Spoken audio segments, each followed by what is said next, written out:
tardes, muchísimas gracias. Yo, créanme que esperaba una desbandada general, ¿no? Porque es que la tarde está muy buena. El azahar parecen nidos de golondrina de grandes que son y hace un fresco maravilloso que dentro de 15 días echaremos muchísimo de menos todos los andaluces. Así que os prometemos ser breves, escuetos y no tardar más de 5 horas, ¿de acuerdo? Para que podamos salir... Seremos como Carlos. Exacto, a tomarnos algo, exactamente. No sé dónde andará Carlos, pero ahora aparecerá. Bueno, pues, ante todo, en estos momentos, uno que siempre empieza a hablar, pues tiene que dar las gracias, ¿no? Las gracias a la organización, a la Universidad de Córdoba, a Egregius, a Francisco Anaya, por hacer posible que se haga este evento. Y bueno, pues gracias a José Carlos Ruiz, gracias a Carlos Javier, gracias a Nerea, gracias a Enrique, gracias a mí y gracias a todo quien sea necesario dar las gracias aquí, sobre todo, bueno, pues a ustedes, porque sin ustedes esto no tiene sentido, y por supuesto a mi amigo Manuel Bermúdez, profesor de esta ínclita casa. Un poco girar dentro del sosiego y calma del pesimismo luminoso de Carlos, ¿no? Y del academicismo simpático de José Carlos. Nosotros ahora mismo en esta mesa creo que estamos pues, 3 divulgadores puros, de pura cepa. Yo he sido profesor de universidad hasta hace muy poco, profesor de la Universidad Nacional Autónoma de México, hasta hace muy poco porque ya no vivo en México, ahora vivo en España y bueno, pues no sé, es difícil mantener cátedra estando en otro país, ¿no? Se podría, porque en México todo se puede, pero sería ilegal seguramente. Así que, bueno, pues ya estoy aquí, ahora mismo en lo poco que voy a hablar de mí, pues es divulgación pura, escribo libros, conferencias, etc. Nerea, exactamente igual, también se mueve en medios de comunicación, ha encontrado un hueco maravilloso en Clan TV, ¿no? Haciendo filosofía para niños, que me parece una de las locuras más maravillosas y arrojadas posible, además con sus philosophers y con su buen rollo en redes sociales, en Instagram, se dedica a hacer algo increíble, que es mover la filosofía en un target, en un rango de edad muy complicado, muy difícil. Hacer filosofía para niños y para jóvenes, adolescentes, pues imagínense, si ya es difícil hacer filosofía para adolescentes con pelo, imagínense los que no tienen pelo, ¿no? Es muy complicado, muy complicado. Yo soy padre de mellizas de 4 años y medio y todavía no me atrevo a hacer filosofía con ellos, ¿no? Ahora no soy más que un dictador. Y bueno, Enrique, es un placer también vernos en 4 dimensiones, verte en 4 dimensiones, a Carlos, Javier, poderlo haber visto también en 4 dimensiones, creernos que aunque nos dediquemos todo un poco a lo mismo, ¿no? El poder encontrarnos físicamente es, es una idiofanía, si nos ponemos, ¿no? O sea, es un momento mágico porque en estos caminos de la divulgación de la filosofía uno se siente muy solo. Yo no sé si ustedes habéis pasado por algo parecido, pero bueno, Enrique tiene sus adictos a la filosofía, un canal de YouTube que, bueno, es una auténtica barbaridad. Mira, por ahí saludan al fondo. Uy, pues ahí, guapo, eso es a ti sin duda, ¿sabes? Cuando digan alto, será a mí. Un canal de YouTube con 560.000 seguidores, me parece, y sin mostrar ningún desnudo, ¿no? Me parece una auténtica barbaridad, ¿no? Haciendo filosofía seria, filosofía con buen sentido del humor, con algún personaje que de vez en cuando aparece de su ronco pecho y de su imaginación, un peluche cascarrabia. Me parece increíble, y sobre todo la trascendencia que ya está tomando como persona muy pública en redes sociales, que además ya está empezando a dar conferencias a alto nivel, se está moviendo, bueno, pues por Latinoamérica. No hemos coincidido en México de milagro, o sea, de hecho con Carlos Javier también no hemos coincidido en México, porque yo volví hace menos de 10 días de presentar mi último libro. Así que bueno, realmente somos divulgadores de la filosofía, se nos llena la boca de decir que somos divulgadores de la filosofía, por lo menos a mí, que soy el que menos vergüenza tiene y el más viejo de ustedes. Y pero vergüenza tampoco. Tampoco tienes mucha vergüenza. Y sobre todo, pues yo llevo comiendo de esto ya muchos años, que es una auténtica maravilla. Yo reivindico lo que decía José Carlos Ruiz, y ahora entro en harina, no se preocupen. Pero reivindico que es necesario que allá donde se abra un hueco para un filósofo, aparezcamos, ¿no? Que hagamos ese hueco nuestro, aunque sea con Sonsoles Onega en Antena 3, ¿no? Pues sí, pues mire ustedes.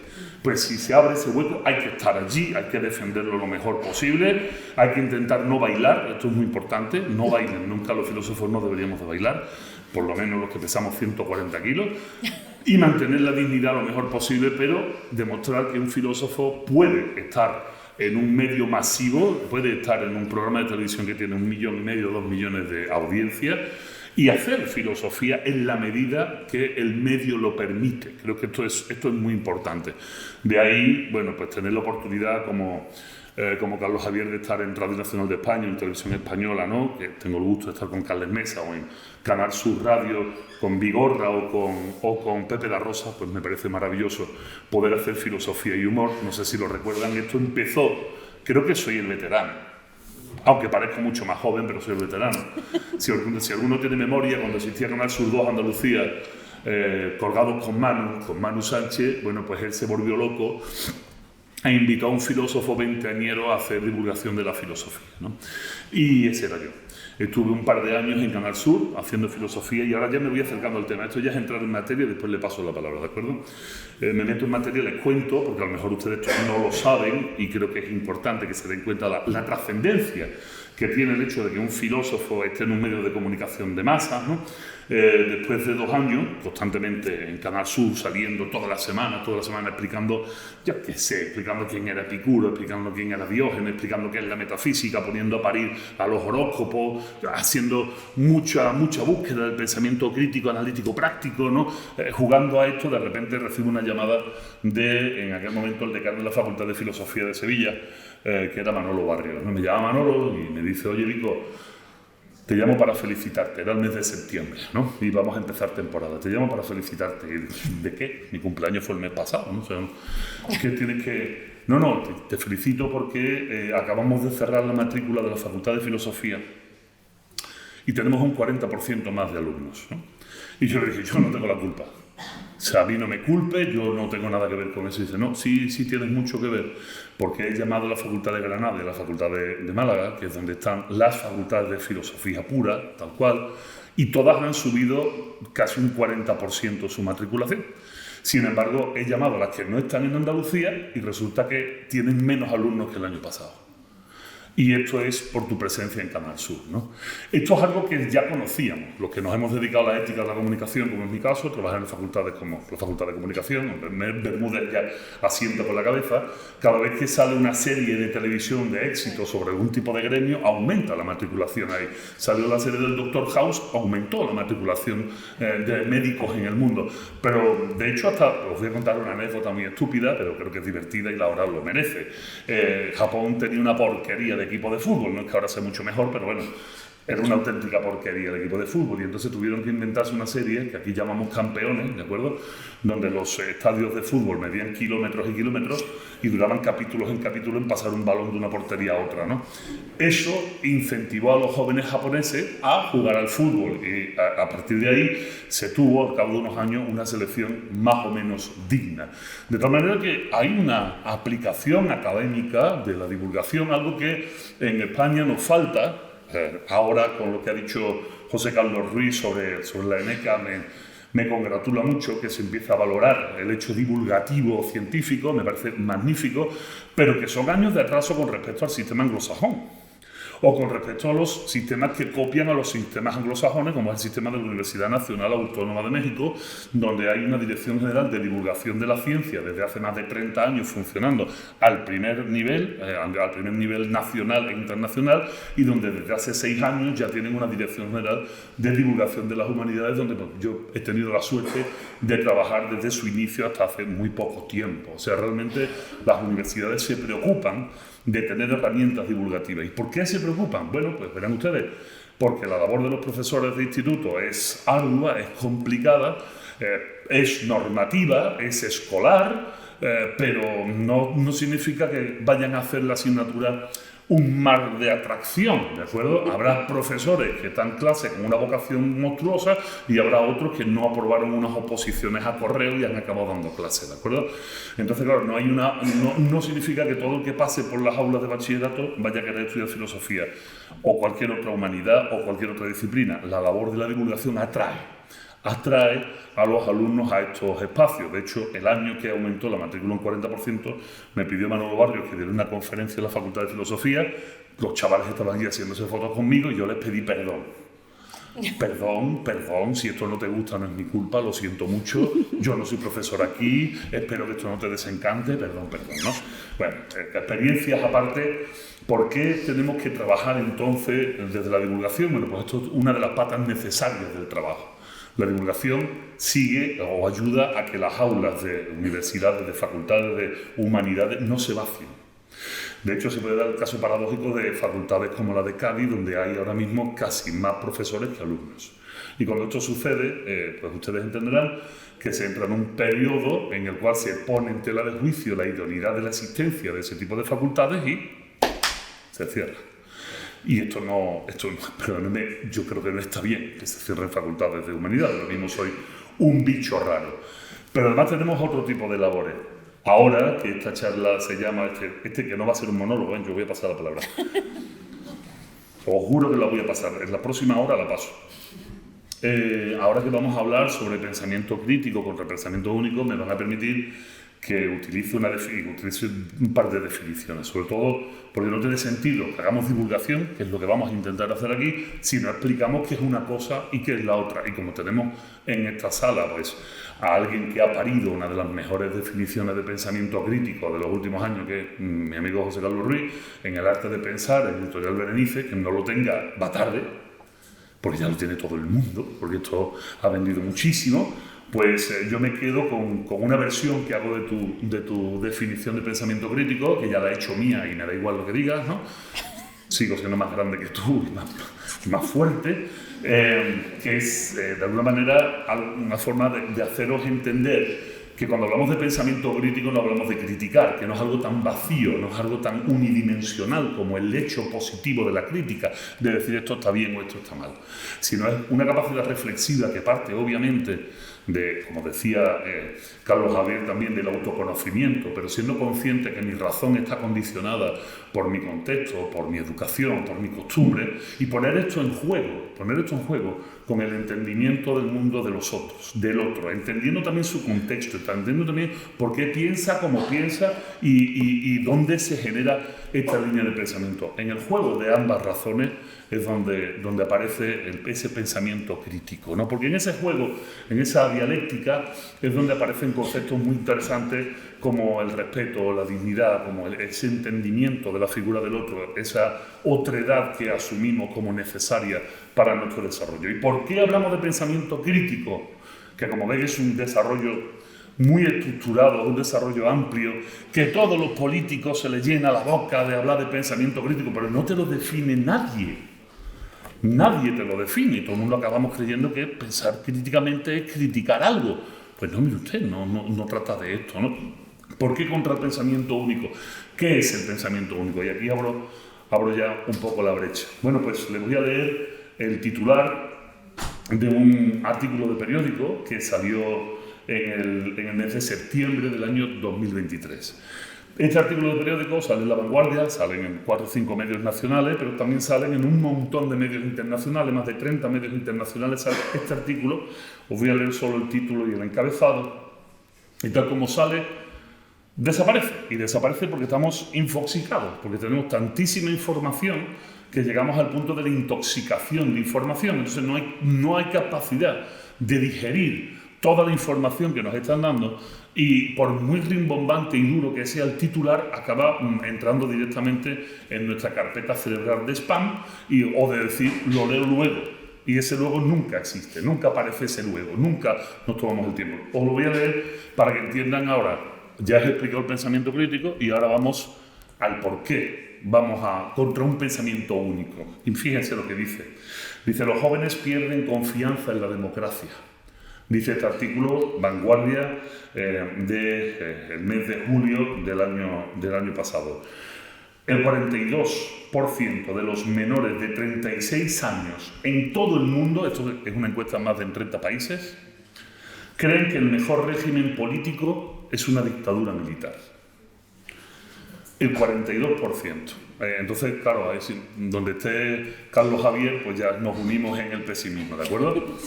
El 42% prefiere una dictadura militar. ¿Y por qué prefieren una dictadura militar? Verán, a lo mejor ustedes creen que en ese 42% el peso chino es muy amplio, ¿no? porque a lo mejor les va bien, pero no. En el desglose, cuando leen ustedes el artículo, resulta que habla de ese porcentaje en China y en China ni el 20% está a favor de esta opción. Ni el 20% de los jóvenes quiere una dictadura militar cuando ellos viven en algo muy parecido a una dictadura militar, ¿no? No lo quieren, sin embargo es en los países europeos y en algunos países latinoamericanos donde encontramos los datos más bollantes, los datos más altos. ¿Por qué narices los jóvenes preferirían vivir en un régimen militar? Claro, yo tengo 47 años, yo tuve la suerte de nacer cuando el dictador ya había fallecido, yo nací en el 76, y bueno, yo no sé lo que fue la dictadura española, pero sí sé que toda mi familia pues, se tuvo que ir a Bélgica, mi familia tuvo que emigrar por ese otro azote del exilio que era el hambre, ¿no? Se tuvieron que ir a Bélgica. Yo no nací en España, yo nací en Bélgica, yo no regreso hasta el año 82, y toda mi familia está profundamente influenciada por el hecho migratorio, por el hecho de haber tenido que irse del país, ¿no? Y ser yo, en mi caso, el primer universitario de mi familia y tal. Y cuando encontramos este tipo de artículos, al final, perdónenme, yo lo entiendo por qué. Y entiendo que los jóvenes digan esto, que el 42% de los jóvenes de todos estos países dicen que prefieren un régimen militar, porque en un régimen militar hay una enajenación del hecho de la responsabilidad social. O sea, yo no tengo por qué ser responsable de lo que hago, yo solo tengo que hacer lo que me digan que haga. Y esto es una vida cómoda, esto es una forma cómoda de afrontar, ¿verdad? Cómoda dentro de lo naif, Nerea. Cómoda dentro de lo naif. O sea, no han vivido una dictadura militar, no saben lo que es la opresión militar. Ahora lo paso, ya voy para ti, te lo voy a zumbar. Y entonces nos encontramos con este tipo de ideas.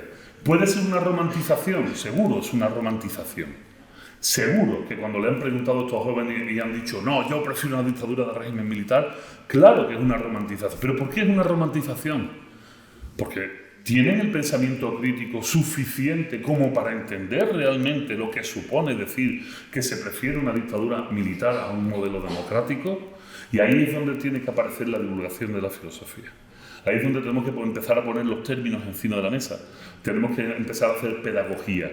Decía Carlos, te juro que ya te doy el micrófono, es que nos gusta mucho hablar, ya van a ver cuando hablen aquí estos dos, esto es una locura. Decía Carlos que a él le gusta, de alguna manera, impactar, ¿no? O sea, le gusta esta pedagogía del impacto. Yo lo entiendo. En los adultos necesitamos la pedagogía del impacto. Simplemente porque la plasticidad cerebral de la juventud la hemos perdido y estamos tan clavados en nuestra forma de entender el mundo que sacarnos de ahí cuesta mucho trabajo, y tiene que llegar alguien como Carlos Javier y pegarnos un bofetón. Decía Nietzsche, ¿no? Aquello de la filosofía se hace a martillazos, ¿no?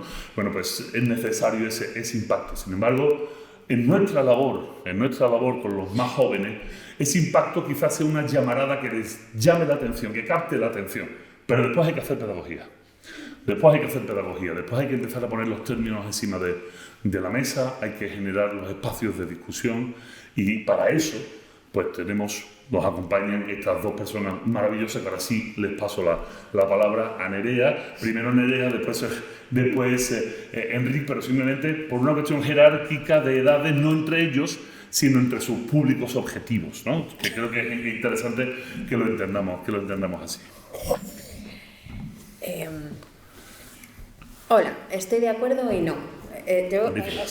Yo siempre soy como una especie de punto discordante y suelo venir a decir, pues no, y me encanta porque empezó así.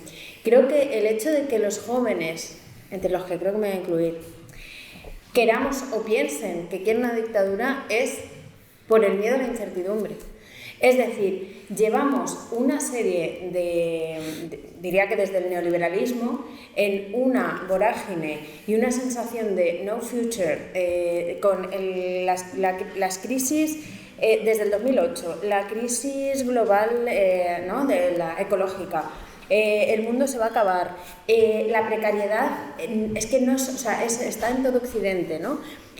Y la sensación de que quien debería darnos respuestas, que se supone que es el Estado, porque era un estado de bienestar hasta que llegó una señora y un señor, Thatcher y Reagan, y se cargaron el estado de bienestar, que han hecho que quienes nos tenían que dar unas soluciones a los que se supone que son unos problemas sociales, que es trabajo, vivienda, ¿no? unas condiciones de vida, que ya lo decía, todo ya lo ha dicho Aristóteles, pero bueno, eso, que al final una polis tiene, ¿no? Y el gobierno de una polis es darte el espacio para que tú como persona te puedas desarrollar. Si el gobierno no nos está dando absolutamente nada, y tienes la sensación aún encima de que los políticos ya no hacen políticas, sino que solamente son corruptos que se pelean entre ellos, ¿cómo van a pedir democracia, ¿no? Ante tanta incertidumbre, ante tanto caos? Entonces, yo no creo que sea por esa cuestión de no quiero no pensar, no, es quiero que al menos las condiciones en las que viva estén más controladas e incluso que el otro sea el controlado, porque de alguna manera yo creo que hay más que la sensación de yo no quiero pensar, prefiero saber que el otro no va a poder hacer determinadas cosas sobre mí, ¿no? Es un poco, es cierto que cuando llegó la pandemia, el que nadie pudiera salir a la calle era, bueno, yo lo salgo, pero es que nadie más puede hacerlo, ¿no? Entonces yo creo que no tiene tanto que ver con ese no quiero no pensar, sino no quiero que otros puedan hacer cosas contra mí, la incertidumbre, o sea, es que la precariedad, la corrupción, bueno, ¿qué te vamos a decir a ti de México, ¿no? Y esas cosas, Argentina, esto es todo estupendo. Entonces, creo que por una parte eso, si estamos llevando ¿no? esa corrupción de la democracia, yo diría que es más por ese camino, ¿no? Y luego, ¿qué labor tiene la filosofía? Aquí ya vengo yo a decirle, Carlos Javier, hay cosas que no. Hay muchas que sí, me gusta mucho que nombres a Zambrano, que hay muy poca gente que nos hable de Zambrano, pero esta sensación de que la filosofía es darle vueltas a las cosas y la gran pregunta que nunca llega a un final y pasar el rato, no, claro, cuando dicen, no, yo es que filosofo mucho cuando estoy de botellones. No es por hablar de tus chavales, que entiendo que en ese momento se lo estaban haciendo, pero esa sensación de que la gente dice, yo es que filosofo mucho en mi casa cuando me fumo, dices, es que eso no es filosofar. Pero si tú cuando llegas a una conferencia de filosofía te dicen que la filosofía es hacerse preguntas de las preguntas, de las preguntas, de las preguntas, pues dices, pues la filosofía es divagar. Entonces, creo que una de las cosas que deberíamos de hacer desde la divulgación es decir, ojo, igual que la ciencia llega a respuestas, la filosofía también. Y la ciencia es consciente de que llega a ciertas respuestas sabiendo que en algún momento pueden ser falsadas y que de hecho por eso son ciencias, porque se las va a poder falsar. ¿Por qué no podemos asumir esa misma premisa los filósofos? Que es el hecho de decir, yo te voy a dar respuestas. Ahora, con todo el cariño del mundo, no son como las de la religión, que estas son las respuestas y si quieres las tomas y si no las dejas. Lo que implica la filosofía es que te va a dar, a mí me recuerda, voy a volver a las comidas, ayer estaba con lo mismo, te da una serie de ingredientes, ¿no? Y tu labor va a ser entre esos ingredientes elegir cómo los quieres combinar, qué te sienta bien, qué no te sienta bien, crear tu propia combinación de elementos. Puedes pensarlo en la comida, puedes pensarlo en el cóctel. Vamos a pensarlo en un cóctel que para tu placer y eso mucho mejor. Pues al final cada uno se tiene que hacer su propio cóctel de la filosofía. Y es cierto que eso lleva tiempo. ¿Que lleva tiempo? Sí, pero que al final te puedes hacer tu cóctel. No te vas a quedar simplemente como cuando eras pequeño jugando a mezclar cosas, las hierbas que encontrabas por ahí, a hacer el tonto y que no sirve para nada. No te me mueras, ¿todo bien? Vale. Entonces, creo que tenemos también desde nuestra labor el hecho de decir, te voy a dar respuestas, no te las voy a dar masticadas, no te voy a decir lo que tienes que hacer como un libro de autoayuda, pero te voy a dar una serie de ingredientes con los que puedes construir pócimas mágicas que te lleven a lugares de fantasía, o no hace falta decirlo así tan chupi chupi, pero leches, que siempre sea esto, la pregunta eterna de la pregunta, porque nosotros no damos respuestas. Es que eso es un marketing horroroso, sinceramente os lo digo, y estoy cansada. Entonces, ¿la filosofía de respuestas breves, rápidas y concisas? No, pero te las da. Y es la única, es cierto que... Ya, perdón. ¿Me das el micro? Perdón. No pasa nada. ¿Estás bien? No. Pero sí. Vale. Esto, que yo creo que la labor de la divulgación es decir por qué la filosofía es importante. Y lo es tanto para la cuestión de explicar qué es el pegamento que permite que una polis exista, como es el pegamento de ti mismo, ¿no? La ciencia te da respuestas de cuando estás feliz sueltas dopamina, serotonina, oxitocina. Y dices, vale, sí, pero eso para mi día a día, ¿de qué me sirve, ¿no?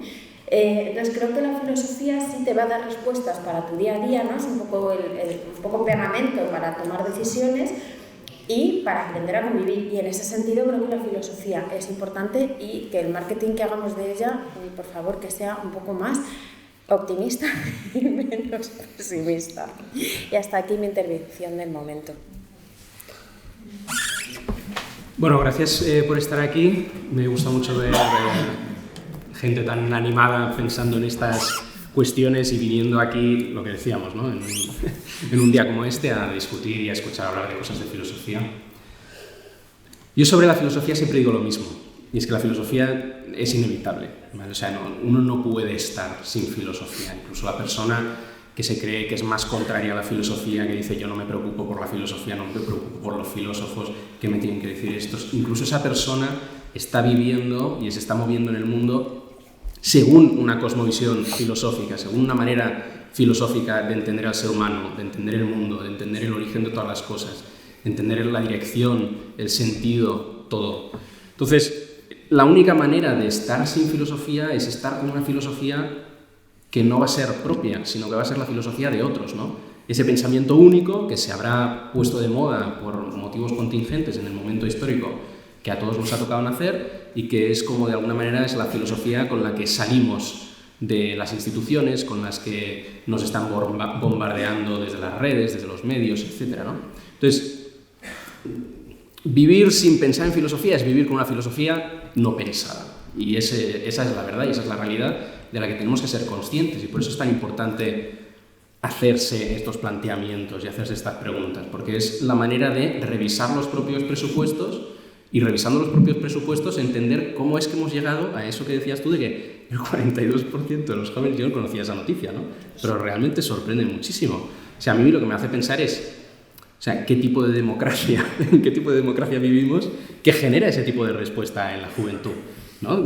Yo preferiría, o sea, si democracia es esto que me están diciendo y que me están diciendo participa en esto, pues yo preferiría una dictadura militar, ¿no? O sea, no es solo qué idea tenemos de la dictadura militar, sino qué idea también estamos proponiendo de la democracia, ¿no? Entonces, a mí me parece que es donde puede entrar la filosofía de plano, decir, oye, ojo, mira todos estos presupuestos que estás dando, de alguna manera que estás asumiendo como verdaderos, pero que, oye, que a lo mejor lo son, pero como mínimo plantéatelo, como mínimo reflexiónalo, como mínimo intenta hacerlo tuyo, que no sea, no, yo pienso esto porque es lo que me dicen, es lo que me han explicado, es lo que dice mi profesor, mi padre, mi sacerdote, mi no sé qué, o sea, que no sea así, que sea porque yo realmente me he planteado estas cuestiones y he hecho filosofía para poder hacer lo que decía antes Carlos, ¿no? Que sea, o sea, que tengamos opiniones, pero que sean opiniones realmente propias, ¿no? Decía Nerea que la filosofía de alguna manera puede ser el pegamento de la polis, ¿no? Me gusta mucho ese concepto porque cuando hablamos de polis, inmediatamente verán, mi trabajo en la filosofía es fundamentalmente desde la ética, y una ética obviamente basada en la sociedad, ¿no? Y decía José Antonio Marina, algo muy acertado, creo que es muy inteligente, que creo que es un mensaje que lamentablemente se queda en las páginas de los libros y no trasciende simplemente pues porque es incómodo, porque no gusta. Decía José Antonio Marina con respecto a la ética, que para mí quizás la filosofía es un pegamento, pero el pegamento de la polis es la ética, ¿no? El pegamento de la polis es la ética, el sitio donde la rama de la filosofía más práctica tiene acción es desde la ética. Y decía José Antonio Marina lo siguiente, decía, los grandes problemas del mundo no son políticos, los grandes problemas del mundo no son económicos, los grandes problemas del mundo ni siquiera son científicos ni son tecnológicos en ese aspecto, ¿no? Los grandes problemas del mundo son éticos. Esos son los grandes problemas del mundo.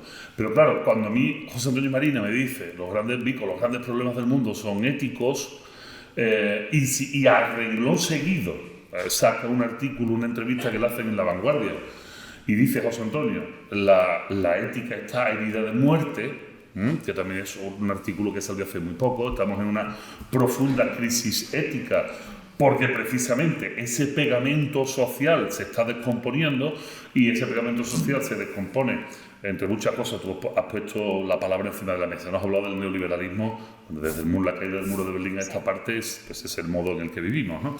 Y es el modo en el que estructuramos nuestra vida. Cuando ese neoliberalismo no funciona sobre moléculas sociales, sino por utilizar a Carlos, que decía aquellas mónadas leibnizianas, ¿no? Esas partículas que son cerradas sobre sí mismas y que no tienen contacto con los demás y que no participan de los demás. Yo prefiero, en vez de utilizar la palabra mónada, me gusta más la palabra átomo, siempre he utilizado molécula, ¿no? Vivimos en sociedades profundamente atomizadas, de repente la ética desaparece, se va por un agujero. Si entendemos que la ética es la ciencia, la disciplina filosófica que estudia las morales y sus reglas. Y entonces, ¿cómo fabricamos? Mi gran pregunta es esa. Y esto es algo que, como veo gente joven al fondo y veo gente menos joven, pero igual de interesante por delante, ¿de acuerdo? Os traslado esa pregunta y le traslado la pregunta a mis compañeros. El mayor demonio con el que yo me veo cada vez que me dirijo a público adolescente y a público joven es que están muy cascados. Y están muy cascados porque están muy cansados de ser el saco de golpes de las generaciones mayores. Siempre se les alude son la generación de cristal, no aguantan nada, no tienen capacidad de sacrificio, no se conforman con nada, no son capaces de entender que hay cosas a largo plazo. Este es el discurso de la queja de los que somos mayores. Verán, esto no es nuevo, Esto no es nuevo. Ya en las tablas hititas hace casi 5.000 años aparecían textos donde los adultos se quejaban de que los jóvenes ya no eran como ellos, ¿no? Imagínense si llevamos tiempo quejándonos de las generaciones más pequeñas, ¿no? Desde los hititas, diciendo, estos jóvenes ya no aguantan nada, ¿no? Estos jóvenes ya no aguantan nada. Lo que aguantaría un hitita de hace 5.000 años, ¿no? O sea, sería increíble, ¿no? Pero sin embargo, si hay una parte que es donde yo me doy cuenta que está el punto de ruptura. Está el punto de ruptura, que es lo que hace que, en cuanto yo diga esto, los de allí atrás digan, ese cabrón tiene razón, ¿no? Y los de aquí adelante me miren con cara tiesa. Porque, claro, se nos olvida que la responsabilidad de la educación de aquellos es nuestra. Y que cuando los criticamos, deberíamos de criticarnos a nosotros y no criticarlos a ellos. Y ahí, perdónenme, dentro de ese juego de críticas, veo la posibilidad ética. Ahí veo la posibilidad ética. Porque aunque sea para tirarnos mierda a la cara, por lo menos ya estamos interactuando generacionalmente. Por lo menos ya hay una interacción generacional. Hay una posibilidad de diálogo intergeneracional, que es algo que se está viendo perder.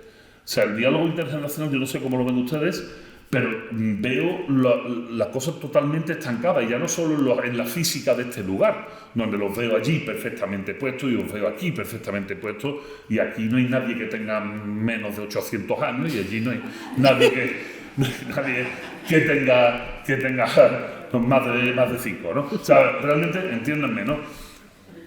Creo que hay una posibilidad. A lo mejor soy naif, a lo mejor soy inocente, pero a mí lo que me gustaría por lo menos es ver esa posibilidad de diálogo ético, aunque sea diciendo, jóvenes, la hemos cagado ampliamente, a ver qué podemos hacer. No sé cómo ven ustedes esta situación. Yo podría estar hablando de esto los próximos 20 años, Te dejo, bueno, otra vez por orden de juventud. Bueno, pues dos cosas. Una era, es que has dicho muchas cosas. Yo soy así. Ya. Una tenía que ver con las cuestiones. Ya sé a lo que iba. Creo que hay un problema respecto a cómo hablarle a la juventud y el discurso ético, y es que se queda muy buenista. O sea, se nos queda un poco como si fuéramos los nuevos curas. ¿vale? Con cariño. Y normalmente, o sea, y la misión del joven es ser rebelde. Entonces, ¿qué está pasando ahora? Que ahora ser rebelde es ir vestido Peaky Blinder mientras vas a ver a las vacas de las tierras con Abascal, ¿no? O sea, la nueva manera de sentirte rebelde es llevar la contraria al discurso de los derechos humanos. Y entonces creo que ahí es donde tenemos el problema, ¿no? ¿Cómo hacer un discurso atractivo y potente para decir, troncos, que seguimos siendo punkis, ¿sabes? Que el punk no ha muerto y soy de los tuyos y quiero construir un mundo de rock and roll, ¿no? Construir ese discurso ético que cale y que la gente entienda que simplemente por llevar la contraria no eres más guay, ¿no? Que es algo que creo que eso, que la juventud siempre estaba ahí. Y yo es verdad que cuando yo era chavala sí que veía como el Estado, ¿no? Incluso, yo qué sé, podía ser anarquistas. Yo no sé cuántos anarquistas quedarán hoy en día. Oye, o eres de Rosalía o eres de...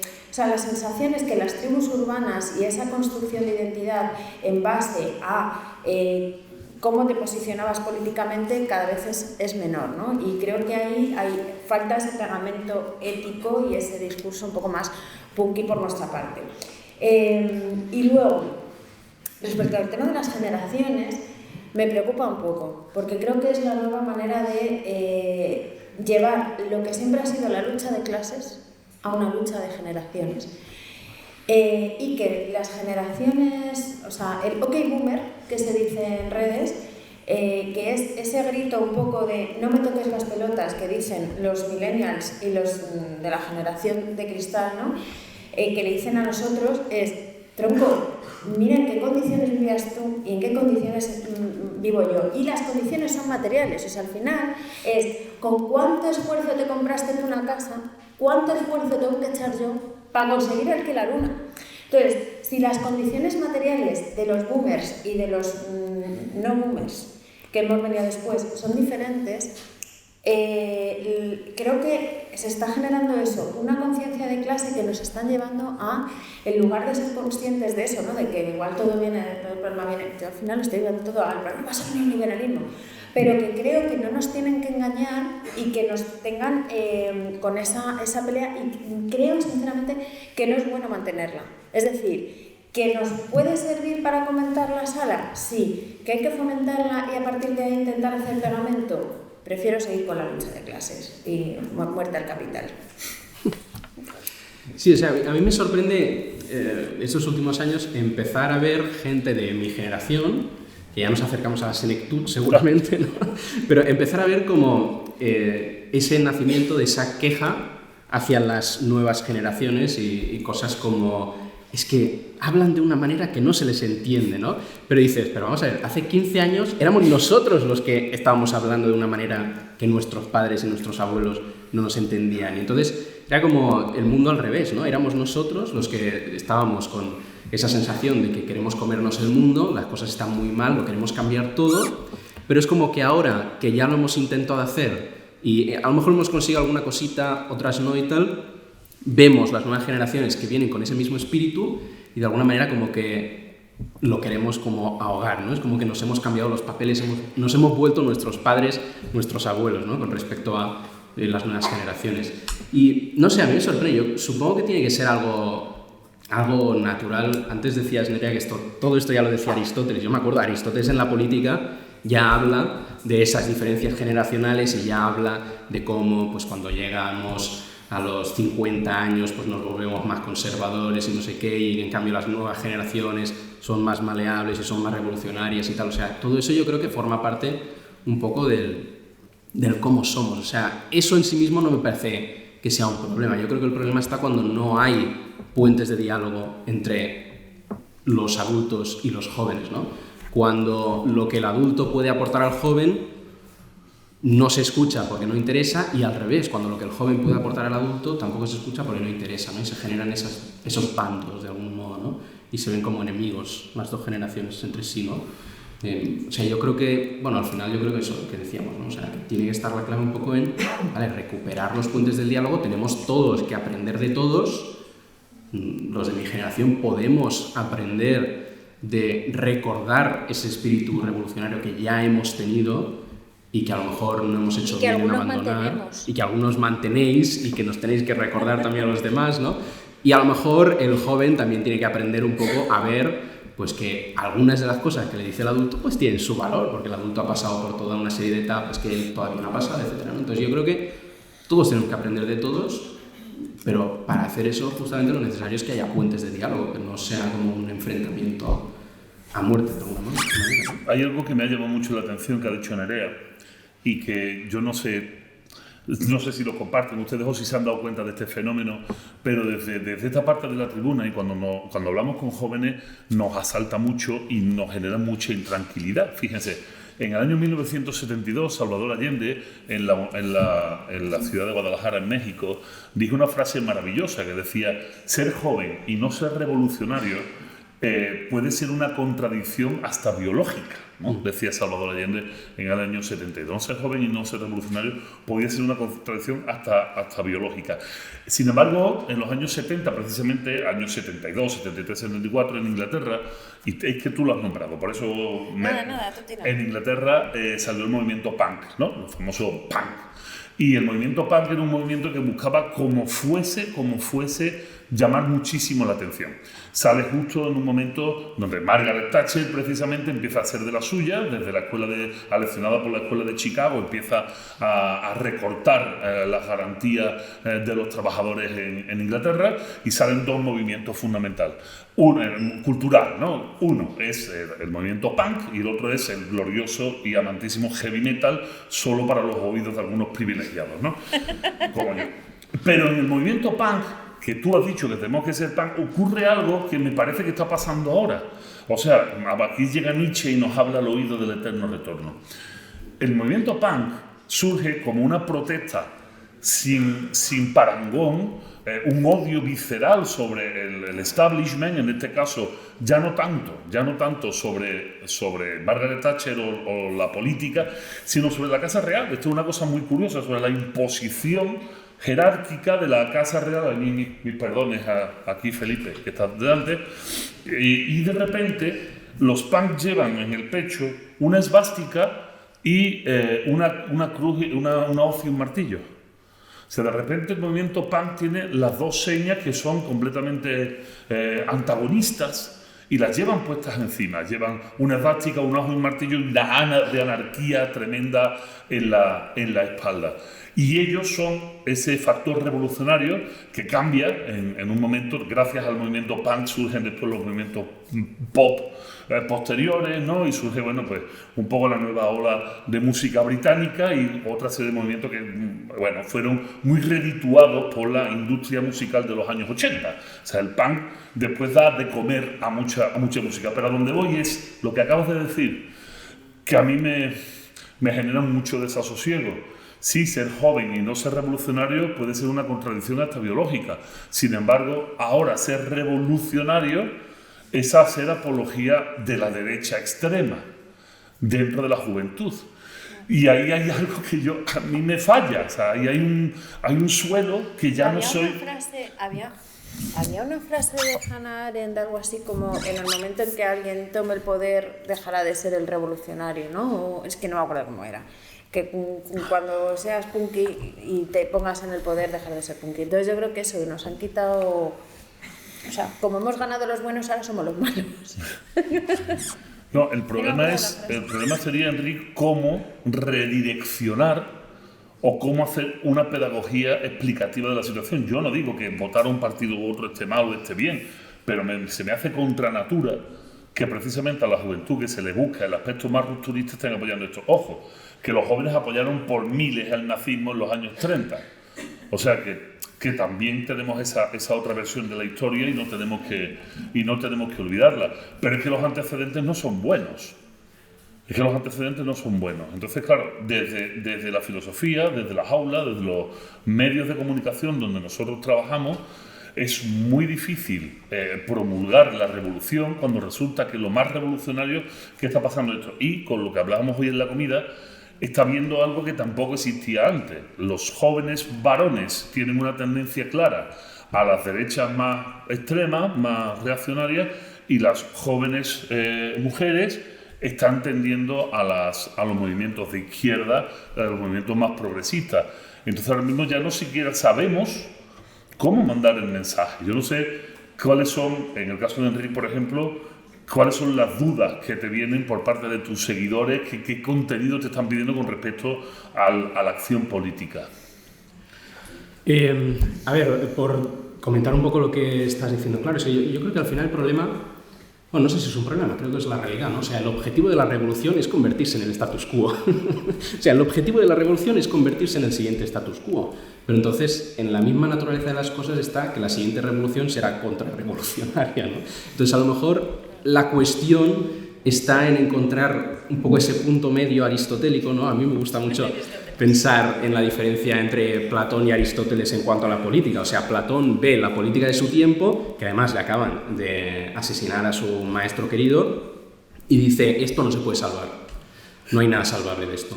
Vamos a echar por tierra todo y vamos a instaurar, o sea, la filosofía de Platón es una filosofía revolucionaria y escrita en su tiempo. Vamos a instaurar un sistema político completamente nuevo y diferente, hecho como a mi medida, de alguna manera, ¿no? A la medida de mis expectativas. Aristóteles llega y dice, vale, o sea, es verdad que las cosas están mal, pero tampoco están tan mal. Entonces, a lo mejor podemos no hacer la revolución, sino hacer la reforma, ¿sí? Y arreglar lo que haya que arreglar y quedarse lo que esté bien, ¿no? Entonces, a lo mejor el punto está en cortar cabezas y cambiar a los que haya. Bueno, no sé si hay que cortar muchas cabezas, pero no ya me entiendes, perdón, ¿no? O sea, a lo mejor... O sea, yo creo que al final el problema quizás son un poco los extremos, ¿no? O sea, el extremo revolucionario yo creo que es un problema, el extremo conservador creo que es un problema, da igual los signos que tengan de izquierda a derecha, porque al final el problema está en no reconocer, primero, que el status quo va a tener problemas y que no va a ser perfecto porque eso no existe, la utopía no existe, ¿no? Y segundo, que ninguna otra propuesta que quiera partir de cero va a ser tampoco perfecta, ¿no? Entonces la cuestión está en intentar encontrar esos puentes de diálogo, ¿no? El problema es que cuando partimos de una polarización tan bestia, ¿no? Como a veces vemos en redes sociales, que una dialéctica del otro como un radical, o del otro como un enemigo, o del otro como una persona irracional, ¿no? Tanto desde la derecha hacia la izquierda como de la izquierda hacia la derecha. Yo creo que eso es un acto de romper los puentes de diálogo, ¿no? Que a lo mejor hay algún momento en el que los puentes de diálogo hay que romperlos, pero el problema es que cuando los rompemos, ¿qué nos queda, no? O sea, cuando, digamos, abandonamos la palabra, ¿qué es lo que nos queda, no? A mí me llegan muchísimos mensajes en redes sociales, correos electrónicos, de la imposibilidad que tienen los padres de comunicarse con sus hijos. No sé si a ti te llegan mensajes de sus hijos o de otros niños, de otros jóvenes, que no pueden comunicarse con sus padres o no quieren comunicarse con sus padres. Yo me veo muy imposibilitado y normalmente acabo dándole los teléfonos de psicólogos a amigos míos. Yo no soy psicólogo, yo no puedo llegar a tanto. Pero la falta de comunicación entre padres e hijos no es que sea fuerte, sino que se convierte casi en una imposibilidad. Y aquí viene la parte triste de todo esto. Y dentro de estas radicalizaciones, o por utilizar terminología de José Carlos, hiperradicalizaciones, que José Carlos es el hiper por antonomasia, ¿no? Dentro de todas estas radicalizaciones me sucedió voy a contar una anécdota, no voy a decir de quién es os la cuento, pero está totalmente descontextualizada, ¿no? Os habrán llegado exactamente igual que a mí. Sale una entrevista en un medio de comunicación donde yo salgo hablando de no sé qué y donde, bueno, pues un poco lo que he hecho aquí al principio he explicado cómo el problema con las otras generaciones no es un problema de aquella generación, sino un problema de cómo nosotros hemos trabajado con ellos, ¿no? Y entonces me escribe una madre por Instagram y me empieza a mandar, tú sabes, en Instagram solo se pueden mandar mensajes de 1 minuto, mensajes de voz de 1 minuto. y de repente me aparecen como 10 mensajes de voz, ¿no? Empiezo a escuchar el primer mensaje, es la madre llorando. El segundo, una mujer llorando. El segundo mensaje, ella traga mocos, se hace la valiente y me dice, ¿me puede usted explicar en qué la he cagado? Así tal cual, ¿no? Es un artículo muy polémico que el periódico El Español me hizo una foto de puta madre, pero cargó mucho las tintas, ¿no? Entonces decíamos, padre, la hemos cagado, no sé qué. Y ¿me puede usted explicar en qué la hemos cagado? Me decía, ¿por qué mi hija está como está? ¿Por qué no puedo tener acceso a ella? ¿Por qué no puedo hablar con ella? Y me suelto un rollo enorme, muy duro, muy triste, muy peligroso. Y al final, para no hacerle el cuento largo, la chica estaba en una institución psiquiátrica, había intentado suicidarse y la madre no sabía cómo llegar a ella, ¿no? Y entonces vino la parte más sutil de esto, porque claro, yo no puedo decirle a una madre que está sufriendo, no puedo decirle, mire usted, hay que intentar darle un poco de sosiego, pero quería saber, ¿no? Le hice una pregunta muy sencilla, le dije, ahora que su hija está internada, ¿podría usted explicarme cuando van sus amigas a verla, qué le cuentan de ella, cómo está su hija? Yo imaginaba la respuesta, ¿no? La respuesta es, ella no tiene amigas. Ella no tiene amigas, o sea, nadie va a verla porque ella no tiene amigas. Entonces ahí es donde a mí me entra un poco el vértigo, porque veo que hay jóvenes que se acercan a la filosofía, que les gusta escuchar, que les gusta entender, que da respuesta. Creo que la filosofía que hacemos nosotros como divulgadores es profundamente sustantiva, da muchas respuestas, pero estamos cansados de dar algunas respuestas que son de bulto, como decía el compañero de Bertolt Brecht, ¿no? De evidenciar lo obvio, como es, acabas de citar a Aristóteles, la ética, Nicomaqueo, las políticas, a Platón, como es, los jóvenes tienen que tener amigos, los jóvenes no deben de estar solos. La construcción de la identidad en la juventud pasa por el tener amigos, por no estar solos.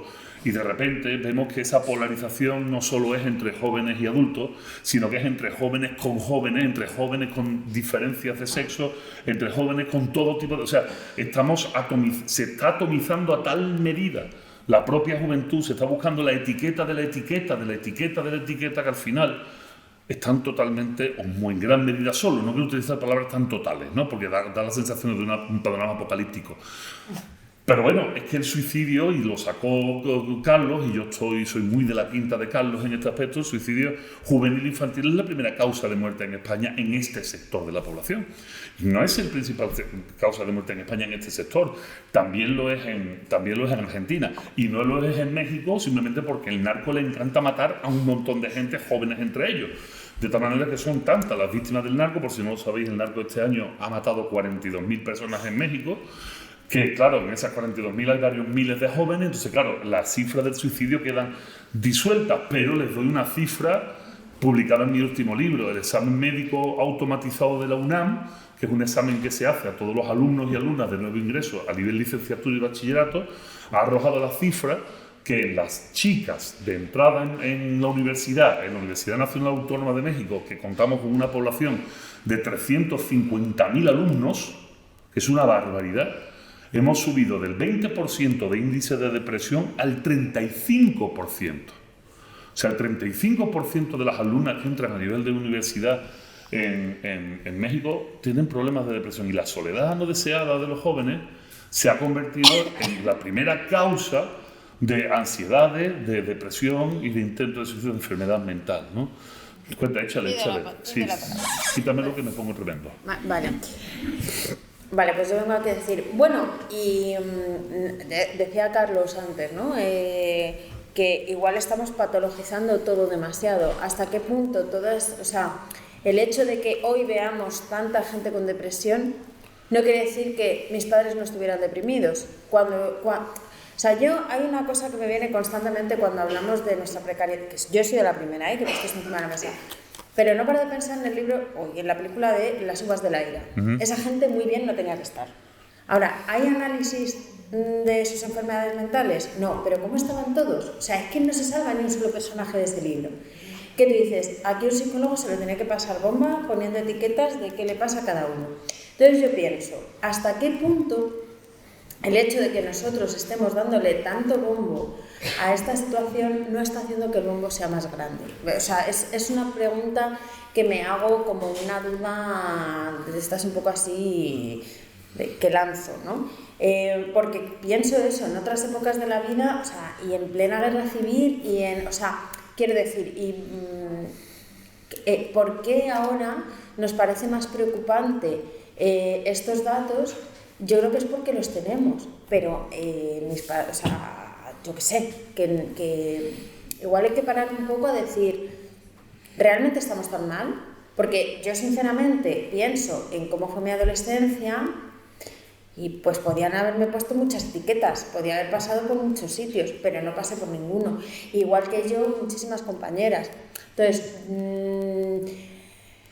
en fin, no sé, a mí me preocupa esta sensación de estar haciendo una bola muy grande y aquello que dicen de que se dice ya que hablar de suicidio no lleva al suicidio, pero yo no sé por qué tengo una sensación muy rara con esto y es algo que lanzo así como tengo una sensación de bola de nieve encima y no me gusta.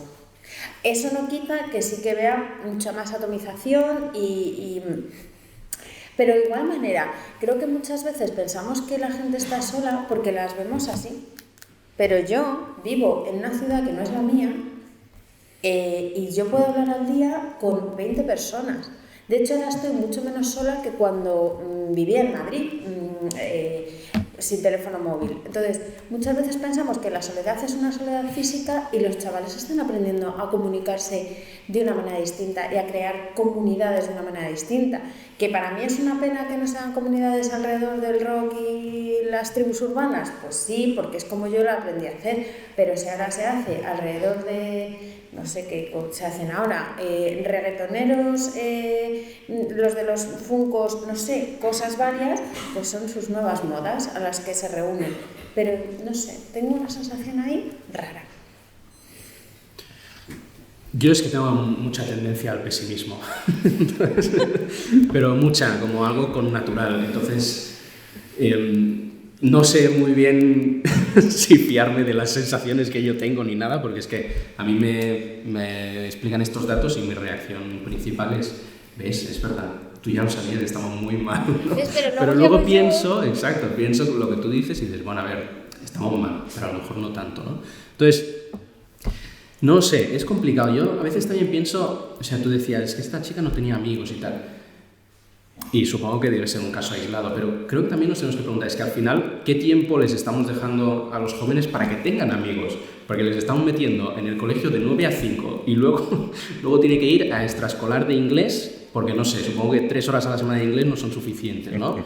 Y luego a deporte, y luego no sé qué, y nunca están prácticamente con ni sus amigos ni con su familia, ¿no? O sea, a los niños a los 6 meses los metemos ya en el parvulario y prácticamente todo el día, porque es que si no, los padres no podemos pagar un alquiler, por ejemplo, ¿no? Entonces es como, ¿qué sistema tenemos que el niño está aislado prácticamente desde que nace y no tiene realmente ningún tipo de calidad para compartirlo con sus iguales? Decían en la mesa de antes que todo tiempo es poco para filosofar, que todo tiempo es poco para filosofar. Sin embargo, acabas de poner nuevamente aquí, es que está el fantasma que está presente de José Carlos dando vuelta por encima con esta realidad túrbica de la que él habla tanto, ¿no? De cómo vivimos en este momento tan turbeado, que va en turbo. Sin embargo, me vais a permitir, como yo vengo de la otra parte del mundo donde ya tenemos datos, los voy a escupir, ¿no?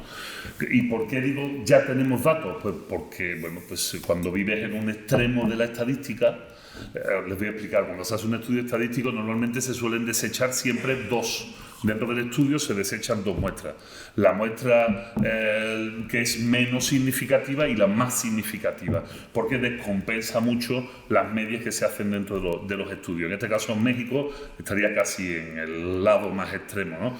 Que es hacia donde vamos, que nadie se asuste. Vamos caminando, no en el tema del narco por ahora, pero sí en otras cuestiones vamos muy cercanos a eso. Cuando hablas de que no hay tiempo, resulta que México es el país del mundo en donde más horas se trabaja al año. No hay ningún país que se trabaje más horas. No significa que sean funcionales. Ahí se hace mucha hora nalga, ¿eh? O sea, es un término muy mexicano, hora de funcionario perdiendo el tiempo, ¿no? Pero hay que demostrar que se está allí. Y los niños mexicanos son los niños a los que menos horas se le puede dedicar al día de atención de calidad, mientras que en Holanda se le puede dedicar a los hijos 4 horas de calidad al día, en México no se le puede dar más de 1 hora de calidad, porque los padres trabajan mucho. Hora de calidad, ¿qué significa? Que es hora dedicada a tu hijo, no el tiempo de darle de comer, el tiempo de vestirlo, de llevarlo a la escuela, es hora de calidad. No llega a media hora el tiempo de calidad que unos padres pueden pasar al día con sus hijos. Pero además, y ya voy a sacar el tema encima, no lo he sacado hasta ahora, lo sacó José Carlos, pero bueno, ya me siento legítimo para hacerlo y solo quedan 4 horas para estar aquí, entonces lo voy a sacar. México es un paradigma de sociedad desconfiada. Los últimos estudios dicen que menos del 14% de la población de México confía en sus vecinos, en la gente que los rodea. Eso significa que el 86% de la población mexicana es desconfiada. En España, las últimas cifras son el 32% de la población confía en sus iguales. En México es el 14%, pero en México el C32 lo tenían en el año 90. ¿De acuerdo? Y aquí seguimos bajando. Y de hecho, las nuevas generaciones son sensiblemente más desconfiadas en España que las viejas generaciones. Uno de los rasgos que tienen las nuevas generaciones es su desconfianza. ¿Qué sucede? Que los niños, por ejemplo, ya no juegan. Vamos a hacer, permitidme que haga un desarrollo en 2 minutos de un libro que tiene 350 páginas. Los niños ya no juegan en México, los niños han dejado de jugar. Ahora les hago un experimento a ustedes. ¿Cuándo fue la última vez que vieron niños jugando en la calle? No un niño con sus padres, sino un grupo de 4 o 5 niños jugando entre ellos sin figuras paternas. Hagan ese ejercicio. En México hace más de 30 años que no se ven niños jugando en las calles. Y los primeros resultados de que los niños no jueguen en la calle es que hoy por hoy México es el país del mundo con el mayor grado de obesidad infantil. No hay niños más gordos en el mundo que los niños mexicanos, porque los niños mexicanos no juegan nada, no hay juego en la calle. Para colmo, al no jugar no hay un desarrollo conveniente del sistema psicomotor.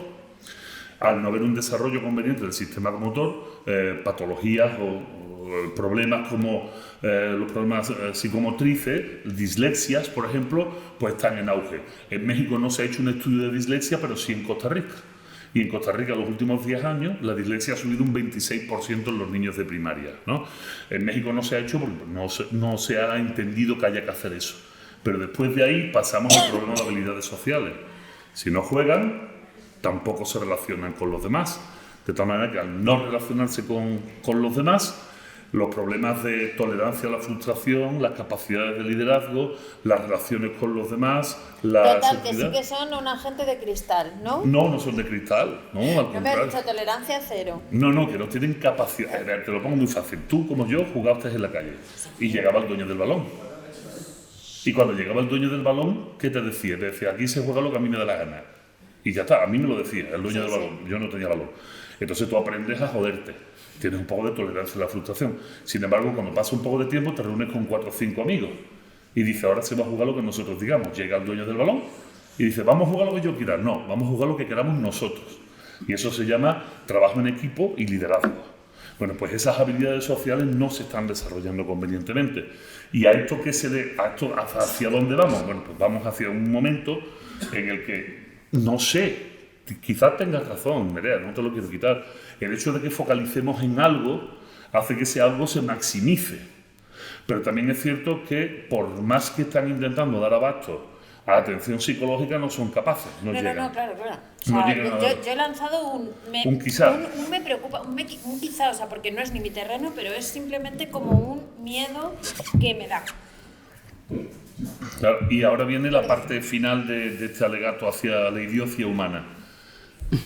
Hace poco hay un libro maravilloso que se llama La fábrica de cretinos digitales, de Michel de Desmourguet, un libro que sale en el año 2019. Michel de Desmourguet es el director general del Instituto Francés para la Salud, es especialista en neurociencia y neurobiólogo, y nos explica Michel de Desmourguet que el efecto Flynn, que era aquel efecto medido durante el siglo XX a nivel mundial, donde el cociente de inteligencia iba subiendo en cada generación de 3 a 4 puntos, medido por un sociólogo neozelandés llamado Flynn.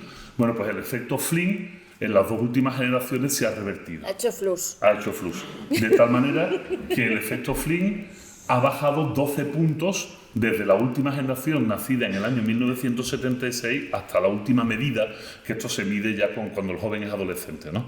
Y 12 puntos, perdónenme, 12 puntos de cociente intelectual es la diferencia que hay entre estar en ser vamos, es que la palabra normal es una mierda. Estar en un rango de normalidad y recibir una paguita del gobierno si tiras para abajo, o estar en un rango de normalidad y ser un superdotado. O sea, o tener, ¿cómo le llaman ahora? Altas capacidades. Altas capacidades. O sea, 12 puntos. Y de alguna manera, el Michel de Desmourguet, como ha dicho José Carlos, ya hay estudios médicos que hablan del impacto de las pantallas en el cerebro y en el desarrollo cognitivo. Michel de Desmourguet habla sobre el impacto de las pantallas y el desarrollo cognitivo, pero la falta de juego y de socialización también genera un retraso en las capacidades de maduración del pensamiento. Porque no tener contacto con los demás, cerramos con la frase, la definición de José Carlos Ruiz, no jugar te impide conocer las realidades de los otros. Y al final acabas midiendo tu mundo solo desde tu realidad única, desde tu pensamiento único, desde tu casa. Y no puedes llegar a entender que la casa del otro es tan funcional como la tuya, que hay gente tan feliz como es la tuya, porque simplemente ni siquiera sabes cuál es la realidad de la otra casa, cosa que si yo preguntar al público más talludito si alguna vez entraron en la casa de sus amigos, de sus vecinos, a merendar, a beber agua, a ver una peli o a jugar, pues todo el mundo ha entrado en la casa de los demás. Mientras que de nuestra edad, mientras que una sociedad desconfiada, ya nadie entra en casa de los demás, nadie conoce el otro mundo. Un apunte, ¿no? Pensando un poco en todo esto y en mi miedo a poner el foco demasiado en... Creo que ponemos el foco en lo que se ve que son los síntomas de la enfermedad, pero la clave es por qué no vamos, o sea, es decir, a la parte material del problema. Sí. Es decir, sabemos qué es el sistema y cómo está montado y la materialidad, el que haya demasiadas armas, en la precariedad, o sea, es todo una cuestión material la que ha provocado el colapso espiritual, hablando en términos así como más hegelianos. Pero al poner todo el tiempo el foco en los datos de la salud mental y en que lo que queremos son más psicólogos que hagan a las personas resilientes, no estamos atacando el problema real, que es este sistema es una mierda. Sí, desde luego. Entonces, creo que está muy bien sacar datos y sacar estos temas, pero al final creo que la clave está en decir...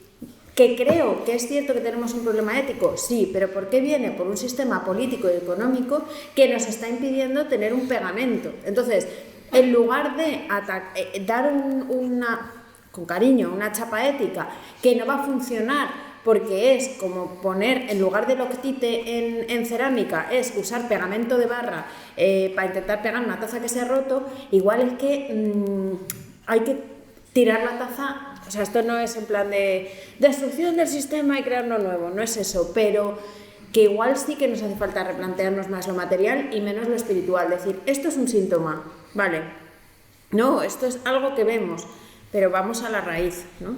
Creo que en la cuestión crítica a la que debería de llegar un filósofo, en ese sentido de crisis de raíz, la raíz es un problema material y creo que deberíamos de tocarlo también en nuestros discursos, sin miedo, porque es verdad que tocar cuestiones económicas y políticas desde la filosofía te encasilla en unas posiciones y te coloca en posiciones que a veces son incómodas, pero creo que es parte de nuestra labor el tirar por ahí. No sé, ahora mientras estabas hablando he decidido que hay que posicionarse. Ya está.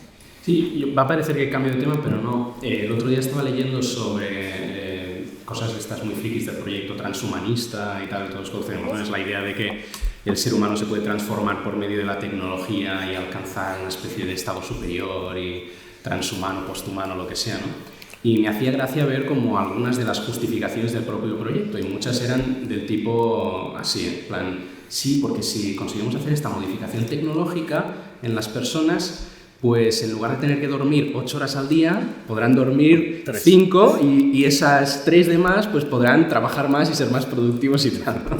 Y entonces crecerá más la economía, etcétera, ¿no? Entonces a mí me sorprendía esa mentalidad como de, que está en relación con lo que tú decías, Nerea, de que vemos el problema, pero en lugar de decir vamos a adaptar el sistema a cómo somos nosotros, nuestras reacciones, vamos a adaptarnos nosotros a este sistema que no está hecho para nosotros, ¿no? Entonces yo creo que hay como las dos cosas. Es verdad que hay un punto de responsabilidad individual y tal, pero también hay una cuestión estructural de, oye, ¿qué es esto de que dos personas trabajando a tiempo completo no puedan pagar un alquiler en la ciudad en la que necesitan estar para poder trabajar? O sea, ¿qué es esto? ¿Qué sentido tiene esto, no? Entonces, no sé. Sí, pues vamos a echar luz, ¿vale? Que si no vamos a quedar como pesimistas. Vamos a darle una solución, verán. Todo este panorama oscuro, feo, se puede cambiar. Se puede cambiar siempre que haya algo que los filósofos antiguos llamaban voluntad. Nos acordamos todos de Schopenhauer, Nietzsche y compañeros. Pero cuando hablamos de voluntad no hablamos de voluntad individual, que esto es súper importante ponerlo encima de la mesa. Ya mismo, Carlos, hablamos de voluntad de grupo. Voy a poner un ejemplo. Os he puesto el antiejemplo, os he puesto lo que pasa en México y ahora me vais a permitir que os explique lo que pasa en un sitio que está mejor que México y mejor que nosotros, ¿de acuerdo? La cuestión de la confianza interpersonal se lleva midiendo a nivel mundial desde el año 1968. Los primeros en medir esto fueron los norteamericanos y después, a medida que venían las décadas, se iban midiendo en otros países. Resulta que hoy en día el país que tiene el mayor índice de confianza interpersonal del mundo es Finlandia, ¿de acuerdo? Con sus más y sus menos, con sus luces y sus sombras, Finlandia es el país que tiene el mayor índice de confianza interpersonal, supera casi el 90% de la población, o sea, el 90% de los finlandeses confía en el resto de los finlandeses. Esa otredad es el vecino, es con el que te montas en el autobús, es con el que te montas en el ascensor, es con quien te cruzas en el supermercado, es con quien vas al gimnasio. O sea, entendamos que el otro es todo toda esa otra persona que no solemos categorizar como un nosotros que está en ese grado de otredad. Bueno, pues yo confío en ese otro, ¿no? Finlandia está rondando un 90% de confianza interpersonal, pero fíjense. Resulta que George Morgan, un sociólogo norteamericano, allá por el año 1968 planteó lo siguiente con respecto a la confianza interpersonal. ¿Verdad? Voy a contar esto y va a parecer que hay toda una conspiración por detrás, ¿no? ¿Qué puede ser? Yo no seré yo quien se meta en contra de esto. Decía George Morgan, todo país que tenga un alto índice de confianza interpersonal va a tener cuatro bondades. La primera de las bondades será que tendrá una democracia sana. La democracia sana en virtud de que cuanto más confíen los unos en los otros, pues más comunicación habrá entre ellos. Es muy fácil. Si yo confío en mis vecinos, yo hablo con mis vecinos. Si yo no confío en mis vecinos, no sé ni cómo se llaman, ni quiero saberlo, no hablo con ellos. Cuanto más hable yo con los vecinos, más podré quejarme de las cosas que no me gustan. Y si más me puedo quejar de las cosas que no me gustan, y si no somos un grupo grande, vamos a, por una cuestión de polis, de ética, vamos a dar un paso hacia adelante y vamos a pedir al representante de turno o que lo cambie o nosotros asumimos la representación de nosotros mismos y hacemos que esto se cambie. El alumbrado público, la recogida de basuras, etcétera, etcétera. O sea, un país con un alto índice de confianza interpersonal será un país, por lo tanto, mucho más democráticamente sano. Además, 1968, esto se plantea en 1968 con Estados Unidos en mitad de la Guerra Fría y con más de un 55% de confianza interpersonal, el mayor dato desde que se mide de confianza en Estados Unidos. La segunda bondad de un sistema que confía en los vecinos, los unos en los otros, la ciudadanía confía en los unos en los otros, es que es un país menos corrupto. Es un país menos corrupto. Es lógico que sea menos corrupto, porque cuanto más activa sea la democracia, más participación y más vigilancia y más transparencia debe de haber, porque más participamos de los hechos operacionales del sistema democrático. Por lo tanto, estamos más al pendiente de lo que está sucediendo y los dineros se controlan mejor. Tercero, y aquí es donde unimos con lo que contaba antes del problema del efecto Flynn. Cuanto más confianza hay entre los vecinos, cuanto más hablan entre ellos, los niños más participan, más juegan, más se relacionan los unos con los otros, y son más inteligentes. Las generaciones que nacen de sociedades muy confiadas son generaciones que tienden a ser más inteligentes porque, bueno, pues esto no deja de ser, permítame la analogía, un músculo que cuanto mejor y más en consecuencia se usa, pues mejores resultados da, ¿no? El uso del cerebro. Y para colmo, cuarto, que ahora ya parece que va a aparecer Paulo Coelho por aquí, por la puerta, cuanto más confíen los vecinos los unos en los otros, más feliz será el país. Más feliz será el país. Claro, si yo tengo un país con una democracia sana, un país poco corrupto, y además mis hijos son más inteligentes, lógicamente yo soy más feliz. Acaba de salir hace 2 días el estudio de la ONU por el cual se estipula cuál es el país más feliz. Y para analizar eso están datos de democracia, datos de corrupción, de renta per cápita, pero el de renta per cápita no es tan importante, el de solidaridad entre la población, o sea, cuánto se da acciones de caridad, garantías sociales. Finlandia es la 7ª vez consecutiva que se posiciona como el país más feliz del mundo. Ya sabemos dónde mudarnos todos. No, porque es una mierda de sitio, ¿sabes? Córdoba mola mucho más, ¿verdad? Hace mucho frío, se come mal y yo prefiero vivir en Córdoba. Pero igual, y ya acabo, perdónenme por dar la chapa, pero Finlandia no deja de ser un modelo neoliberal. Y Finlandia no deja de ser un país capitalista donde, por ejemplo, echar a la gente de una empresa es mucho más fácil que en España, por ejemplo, o que las ayudas hacendatarias a las empresas en Finlandia son mucho mayores. O sea, no digo que el sistema sea mejor ese, digo para que nadie piense en Finlandia como un reino del comunismo, que no es verdad, que no lo es. Es un país capitalista de corte neoliberal. Sin embargo, el factor diferencial ha sido entender que la única forma de ser felices en un país que hace un frío de la hostia, que no comen, que no tienen salmorejo, que no tienen flamenquines, que no tienen Semana Santa, que no tienen feria, que no tienen... ¿sabes? Que no te tiene a ti. Exacto, y a ti tampoco. Sí, lo que han entendido es que lo mejor es sacar partido al factor humano, que es lo que pueden producir per se. Porque los finlandeses, aparte de frío, solo pueden hacer más finlandeses. Y de hecho, esto sucede, esto no es ninguna tontería, este cambio de la industria, porque sí es cierto que un cambio industrial sucede en el año 1994, 3 años después de la caída de la Unión Soviética. Finlandia tenía como único comprador de sus recursos de madera y de pesca a la Unión Soviética. Cae la Unión Soviética y ya no saben a quién vender tanto pescado y tanta madera. Y entonces hay una reestructuración industrial que pasa de una industria de producción a algo maravilloso que es una industria de la cultura. Y lo que apuestan es por un sistema educativo donde no hay tareas extraescolares, donde los niños no tienen actividades por la tarde, donde los niños se potencia el conocimiento mutuo de ellos, donde los colegios son privados, son públicos, solo un 1,5% de los colegios en Finlandia son privados, que son aquellos donde los diplomáticos internacionales tienen que meter a sus hijos, el resto son públicos y además están en mitad de un barrio rico y un barrio pobre, y ahí está el colegio. Y tú no puedes llevar a tu hija a otro centro que no sea el que le corresponde por código postal. Tú no puedes elegir, y además las calificaciones de los alumnos son privadas y nadie sabe en qué colegio se da mejor formación o no. Y para colmo dicen los finlandeses que es un sistema más barato, porque como toda la educación es exactamente igual y todos los colegios son exactamente iguales, han conseguido bajar los costes. Finlandia es el primer, y esto sí hay que ponerlo encima de la mesa, me gusta o no me gusta, que Finlandia tiene muchos problemas también, que tiene una alta tasa de alcoholismo, de violencia machista, heredada de sistemas anteriores, y lo del suicidio, para quien lo piense, cada vez es menor. Se mata mucho más en Japón que en Finlandia, ¿no? Pero sí es cierto que es un país que acabó con el bullying. O sea, algo que para nosotros, que hay todavía pedagogos que siguen diciendo que el bullying es normal, que dicen que eso es algo que a mí me pone los nervios de punta cuando escucho a un pedagogo que dice no, que el bullying es normal. Ha existido siempre. Siempre ha existido. Pues resulta que ellos llevan años que han acabado con el bullying con sistemas exitosos como el suyo, que se llama el sistema Kiva, y que hay otros tantos sistemas. Entonces, sí hay una solución, y ellos apostaron por un factor humano, viéndose en una situación muy extrema. Yo no sé qué pensáis ustedes, y ya podemos pasar la palabra que Carlos quería hablar.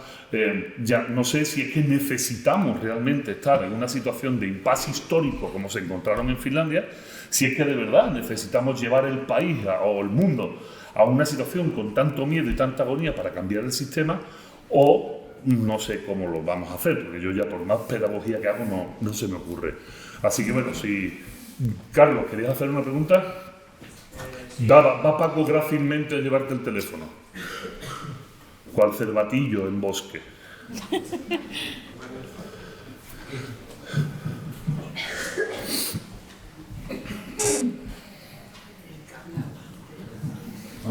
Vamos muy rápido, que se me va a reír. A lo largo de vuestra charla de Julia, habéis hablado mucho sobre la interpretación de la realidad. Y al final esto es algo que cada uno acaba desarrollando su propia visión de la misma. Y algo que en mi opinión sí que une a las generaciones, independientemente de lo distintas que sean, es la búsqueda constante de la verdad. ¿Cómo se podría hacer utilizando el pensamiento crítico contra el pensamiento único para desde la filosofía enseñar al individuo a ir en contra de su propia verdad o ayudarlo a buscarla sin caer en esta idea que a lo mejor ha podido verse también representada en la mesa de transmitir lo que para vosotros es la verdad y la forma correcta de ver el mundo, que también lo tenéis. Bueno, pues lo suelto yo y ustedes siguen. Yo me voy con mi amigo José Carlos, que para eso está ahí, es uno de los mayores teóricos del pensamiento crítico. La única posibilidad de llegar, verás, yo no me voy a meter en cuestiones metafísicas, no es la hora y estoy pensando más en la cerveza de después que otra cosa, ¿no? Pero la única forma de acercarnos a una verdad que nos pueda parecer mucho más sustancioso para todos es desde el propio pensamiento crítico. Todo lo que hemos dicho debe de ser siempre puesto en tela de juicio. Y todo lo que hemos dicho tiene que entenderse por quien lo ha escuchado, entendiendo desde dónde estamos hablando, desde nuestras experiencias, que ya las hemos más o menos presentado en nuestra biografía, el cómo surgen estas ideas que estamos dando, desde nuestros estudios, nuestras investigaciones o nuestras experiencias, y eso tiene que ponerse en juego con lo que cada uno que está pensando de su propia vida y entender y ver en qué lugares estamos dándonos, rozándonos y en qué lugares estamos opuestos. El único problema es que eso, lo decían antes, requiere tiempo, no requiere prisa. Y ese es el problema, que creo que estamos siempre luchando contra el tiempo, ¿no? También creo que la cosa va de saber escuchar. Para poder salir de tu propia... O sea, yo es verdad que parezco como muy vehemente y lo que digo, lo digo, ¡ay, que matar al capitán! Pero, porque al final somos seres de hacer afirmaciones, pero en realidad todo lo que yo he estado diciendo, quitando que Thatcher me cae mal, que eso es una verdad de la que no pienso bajar, es un burro del que no me voy a bajar, todo lo demás se tiene que escuchar, o yo misma me lo digo a mí misma como creo, me intuyo, ¿no? Lo mismo que he dicho con lo de me da miedo que estemos tan focalizados en este tema ahora mismo. Y creo que hay que intentar enseñarle al mundo a hablar desde la duda, ¿no? Desde esa posición de yo no estoy escuchándote a ti para contestarte, sino para tu pensamiento sumarlo al mío. Y yo creo que esa es una de las cosas. Y aprender a escuchar que el otro a lo mejor está diciendo las cosas de manera muy asertiva porque es la manera que tiene de ser y de hacer las cosas, pero a lo mejor no se lo cree tanto. Yo no sé si esto te va a responder, pero llevo mucho tiempo pensando sobre que creo que la filosofía se mueve entre dos extremos que tiene que evitar. Uno es el dogmatismo, ¿vale? Es la idea de la verdad es esta, está clarísimo, es evidente y el que no lo vea tiene un problema. Y el otro extremo me parece que es el escepticismo, un escepticismo radical que su objetivo es destruir todas las certezas. Entonces me parece que la filosofía se tiene que mover un poco en la vía del medio, o sea, reconocer, a veces se tiene esta idea de que de que el motor de la filosofía es la duda y de que la filosofía consiste en dudar radicalmente de todas las cosas. Yo no sé si eso es totalmente así. Yo creo que esa visión de la filosofía te termina llevando a un laberinto del que no se puede salir. Descartes intentó salir y no lo hizo, por mucho que él creyó que sí, ¿no? Pero entonces, por cerrar, ¿no? O sea, yo creo que en el centro de la filosofía tenemos que aprender de alguna manera a reconocer la diferencia entre aquellas cosas de las que es razonable dudar y aquellas de las que no es razonable dudar. ¿Cuáles son? Esa es la cuestión y eso es lo difícil, ¿no? Pero creo que uno tiene que, de alguna manera, resolver eso antes de meterse de lleno en la filosofía, porque si no, va a ir de un bandazo al otro, va a leer un autor y le va a convencer al 100%, va a leer al contrario y le va a convencer al 100% y no va a llegar a ninguna parte, ¿no? Estaba pensando en esas cosas de las que dices, no hay que dudar. La Tierra es redonda, ¿vale? igual que la ciencia ha llegado a verdades de las que ya no nos vamos a bajar, excepto gente que no sabe pensar, creo que nosotros, por ejemplo, sí que tenemos algo a lo que hemos llegado de lo que no nos vamos a bajar, que es los derechos humanos, ¿no? O sea, hay ciertas cosas que los filósofos deberíamos de intentar reivindicar de la misma manera que están haciendo las ciencias, de esto es verdad. A partir de aquí, ya el resto son teorías, son hipótesis, llámalo como quieras, ¿vale? Pero creo que a lo mejor una de nuestras labores es encontrar ese punto que tú estás diciendo entre, no, sabes, no todo lo que yo digo es verdad, pero igual que sabemos que la Tierra es redonda, apostemos también por decir cosas como los derechos humanos son realidades de las que hay que estar orgullosos. Bueno, pues hay una palabra que sale muy rápido, muy conciso, por favor, porque ya hemos desvariado muchísimo. ¿Hemos? Ah. O sea, este plural he desvariado muchísimo, pero creo que esta anécdota les ha gustado mucho. Hombre, estaba muy bien. Yo estaba mirando muy atenta. Claro. Yo me preguntaba para vosotros, cuál es la característica principal del filósofo actual. Si es la divulgación, como es vuestro caso, y además si creéis que el filósofo actual tiene algo que hacer ya contra el pensamiento único, o creéis ya que es una guerra perdida. Hostia, esto es una pregunta que le han puesto de tarea seguro. Toma, te toca. Sí, hombre, no, pues para ti son de los tuyos. No, tuya propia. Pues. Yo siempre he estado convencido de que el filósofo, la misión del filósofo es doble. Tiene por un lado la misión de pensar la realidad, pensar en sus preguntas que más le interesan y tal, pero luego tiene una misión comunicativa. Yo creo que esto hasta Platón lo tenía clarísimo, porque si os acordáis del mito de la caverna, claro, el prisionero que sale al exterior ve la realidad, ese es el ejercicio filosófico de descubrir la verdad de las cosas, pero luego no se queda ahí fuera, luego vuelve para adentro. Exacto. Entonces ahí está la misión divulgativa del filósofo. El filósofo que no vuelve para adentro, para mí es un filósofo fallido, ¿no? O sea, el filósofo que se crea su propio lenguaje privado que solamente entiende él y sus discípulos y se queda ahí en la Torre de Marfil hablando entre sí. Para mí eso es un filósofo fallido completamente. El filósofo que no vuelve otra vez al lugar del que él mismo ha salido para transmitir, oye, mira, pues esto es lo que he pensado, he llegado hasta aquí, creo que estos son los caminos posibles y tal, creo que es un filósofo fallido. Necesita esas dos cosas. ¿Cuál era la segunda parte? La segunda, si le queda algo al filósofo para hacer contra el pensamiento único o hay una guerra perdida. ¿O hay qué? O es una guerra perdida. No. Yo, esto está encendido. Sí. No es una guerra perdida. Lo que pasa es que hay una cosa, y yo pienso, ¿no? Estoy pensando que no es tan fácil encontrar, lo que decíamos, ¿no? Todavía nos hacen falta encontrar las grietas por las que poder colarnos para gritar el mensaje. Pero creo que la ciencia o los divulgadores de ciencia están abriendo un camino muy chulo y nos están haciendo bastante paso a nosotros. Entonces creo que en ese sentido vamos a conseguir dar bastante guerra. Sí, yo me quiero quedar con una frase de Carlos Javier que me parece muy hermosa con respecto para darte la contestación. Yo voy a cambiar la palabra que él usa, pero voy a utilizar la utopía, ¿no?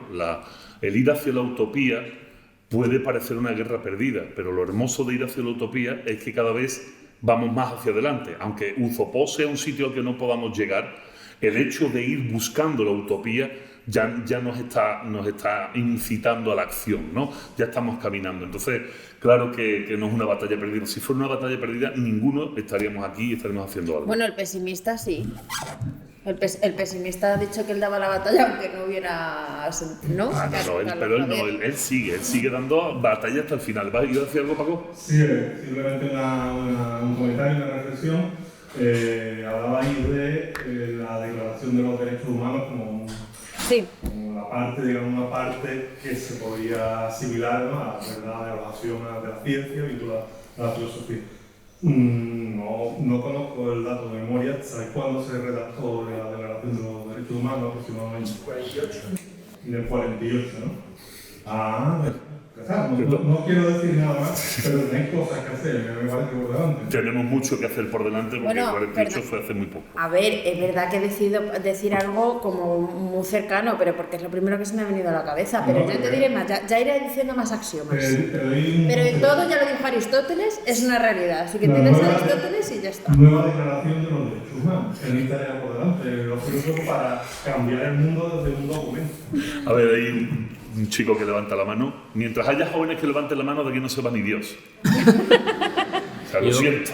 Por terminar con una nota positiva también, o sea, yo creo que hay mucho que hacer y creo que hay esperanza también. O sea, yo el interés que he visto por la filosofía a raíz de mi trabajo de divulgación entre, sobre todo, la generación más joven, es impresionante. Yo no me lo esperaba para nada con todos esos pronósticos pesimistas que a veces tenemos. Y yo creo que es un muy buen signo de que el filósofo es necesario y de que, sobre todo, hay interés y hay una receptividad del otro lado, ¿no? Bueno, pues mi pregunta era que una democracia sana, ¿a qué se refiere? Porque, por ejemplo, a día de hoy, yo una democracia sana del todo no la considero, porque, por ejemplo, democracia se supone que es el voto del pueblo. Y el pueblo solamente vota una vez y todo el demás trabajo se lo dejamos a supuestos representantes, pero que en realidad no sabemos nada de lo que ocurre ahí dentro. Y cada vez que se saca una nueva ley u otro tipo de cuestiones, pues se hace entre los parlamentarios y no se pregunta al pueblo siquiera. Y otra pregunta que quería hacer con respecto a esto es que también, por ejemplo, la sociedad está muy polarizada por los dos lados, tanto por la derecha como por la izquierda. Es muy difícil el diálogo y la misma cosa que dices que te pueden tachar o bien de fascista o bien de comunista, depende de la ideología, ¿no? Sí. Hablamos de una democracia sana, es una democracia que fomenta las herramientas de participación de la ciudadanía. Eso es una democracia sana. O sea, no una democracia que se limita solo a votar una vez cada 4 o 6 años, sino que tiene muchas más herramientas de articulación. Democracia como la finlandesa, que nunca tiene grandes consensos, necesita tener muchas herramientas de participación ciudadana para poder llevar a cabo pues el hecho jurídico, simplemente el hecho legislativo, no jurídico, el legislativo. O sea, necesita muchas estructuras para que esto se pueda dar. Otras democracias, pues es, como tú bien dices, votar cada 4 años y aquí paz y después gloria, ¿no? Y con respecto a eso de izquierdas y derechas, a todos nos habrá pasado. Hacemos un tweet, hacemos una publicación, salimos en un podcast y de repente hay quien te llama perro comunista de mierda y acto seguido hay alguien que te dice fascista asqueroso, ¿sabes? Genera mucho desasosiego. No, me han llamado fascista, bueno, se lo de asqueroso, pero... Pero va implícito. Solo faltaba eso. No, pero bueno, yo prefiero que me llamen asqueroso a fascista, que lo sepa, ¿eh? Pero esto lo único que demuestra es un problema del otro. No es, ¿me entiendes? O sea, si alguien te dice blanco y negro a la vez, que tire su plan, básicamente. Porque yo el otro día descubrí que te puedes ver todas las sesiones del Parlamento que quieras porque tienen en YouTube en abierto. O sea, si quieres ver cómo se hacen las leyes, las discusiones que se tienen, todo lo que pasa dentro de política, si quieres se puede ver. Otra cosa es que creo que no se nos educa como ciudadanos y no sabemos hasta qué punto tenemos poder como ciudadanos y qué cosas podemos saber de la política. Parece que la política es simplemente los 2 minutos que nos salen en el telediario de uno llamando gilipollas al otro. Y te aseguro que el día que descubrí, digo, uy, qué entretenido esto del Parlamento. Y fue muy gracioso porque me lo puse sin sonido y sabía perfectamente de quién era cada uno, de qué partido era, viendo solamente cómo se movían. Y dije, uy, digo, esto lo tenían que hacer en clase, en clase de ética o en alguna de estas, digo, porque se me van a pasar muy bien. Creo que falta educación para la ciudadanía.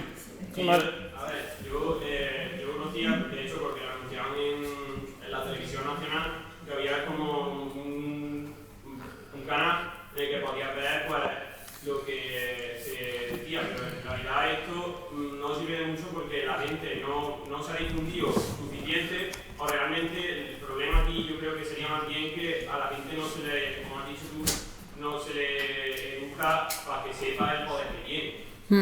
Y que la gente está acostumbrada a este tipo de democracia final la gente no sabe que puede exigir cosas y presentar leyes. Y pasarte por el Parlamento a decir cosas, se pueden hacer muchas cosas. Correcto. Bueno, pues vamos a terminar porque nos van a cerrar, o sea, no porque queramos irnos, sino porque nos van a cerrar. Así que nada, muchísimas gracias.